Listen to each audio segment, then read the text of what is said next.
I start my economics classes at the Booth School of Business at the University of Chicago by talking about markets, non-markets, and management.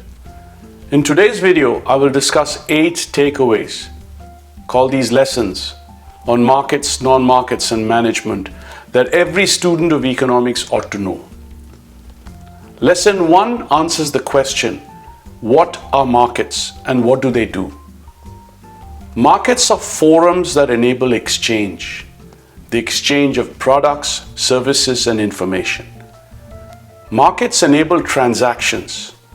Think of the many markets, physical as well as virtual, that we participate in each day, such as grocery stores, coffee shops, restaurants, bars, banks, and brokerages.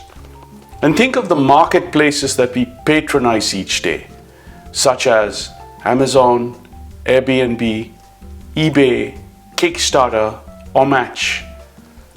Markets and marketplaces have grown in presence and importance over the last decade.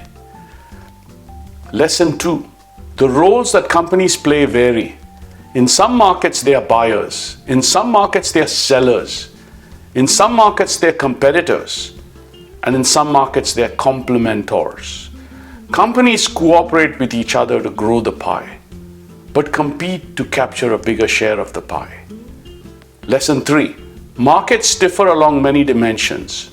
The most important dimensions are heterogeneity, information, and proximity.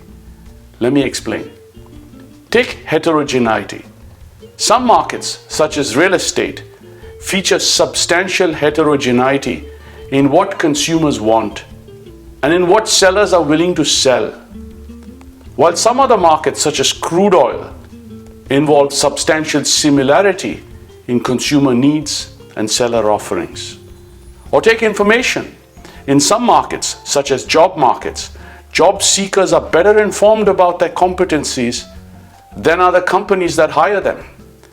Whereas in other markets, such as in auto retail, companies know much more about the cars they're selling than do the buyers. And finally, proximity. Some markets are local and some markets are global. The market for haircuts, for example, is local, whereas the markets for crude oil are global. Lesson 4. Markets and industries are distinct concepts. An example will clarify what I mean. Many of the students in the weekend program at Chicago Booth commute from cities a few hours away from Chicago. Cities like Detroit, Cincinnati, Minneapolis, St. Louis, and more. They come to and leave Chicago each weekend in many different ways. Some commute by bus, some drive, some take a plane, and some take a train. The airline company, the bus company, and the rail company are in the same market, because buyers view them as substitutes. But they are not in the same industry. Markets are defined from a demand-side perspective. That is, whether consumers see the product as substitutes. And industries are defined from a supply-side perspective. That is, whether the companies have similar skills and capabilities. Lesson 5. Price plays a critical role in markets. It determines who buys. When the price is high, only those buyers with a high willingness to pay buy.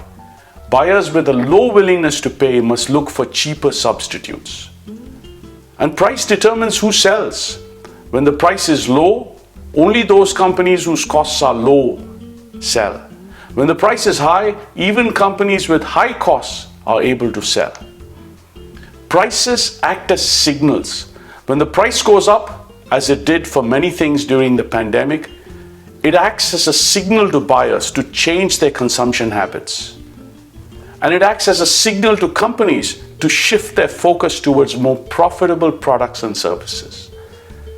Adam Smith, the 18th century Scottish economist and philosopher, used the term the invisible hand to refer to this remarkable ability of prices in free markets to incentivize individuals to take actions that are personally as well as socially beneficial. Lesson 6. Non-markets influence markets. By non-markets, I mean the political, legal, technological, economical, and social forces that shape the way that markets operate. Non-markets are not directly involved in transactions, but they shape the context within which markets operate.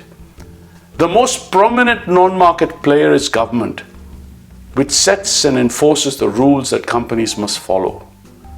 But other non-market players are just as important today. Two that come to mind are activists and the media. Every major company must be ready to act and react to issues and challenges brought forward by activists and media. Lesson 7. Markets may fail. By failure, economists mean that markets are inefficient. Companies produce the wrong product and the wrong volumes. Some consumers overpay while others are rationed, and mutually beneficial transactions do not occur. Markets may fail for many reasons. The most common reasons include insufficient competition, high transaction costs, externalities, and information asymmetries. But know this, every time a market fails, there is an entrepreneurial opportunity. Indeed, the impetus for starting many a business is the observation that consumers are dissatisfied with existing products and services. Lesson 8. Markets must be created and managed. The fact that people eat pizza does not mean that they will buy your pizza. You must create and manage the demand for your pizza, as well as the supply of your pizza. The business historian Alfred Chandler used the phrase, the visible hand, to emphasize the importance of management. And management entails many tasks and requires specialized knowledge and skills. You have to raise capital, you have to hire people, rent equipment, manage the supply chain, promote your pizzeria, provide customer service, and more. Without management, there is no market. So to summarize, here are 8 lessons on markets, non-markets, and management. Lesson 1, markets enable transactions. Lesson 2, your company plays many roles in markets: buyer, supplier, competitor, complementor. Lesson 3, markets in industries are distinct concepts. Lesson 4, markets differ along many dimensions. Lesson 5, price is central to how markets function. Lesson 6, non-markets influence markets by shaping context. Lesson 7, markets may fail for a variety of reasons.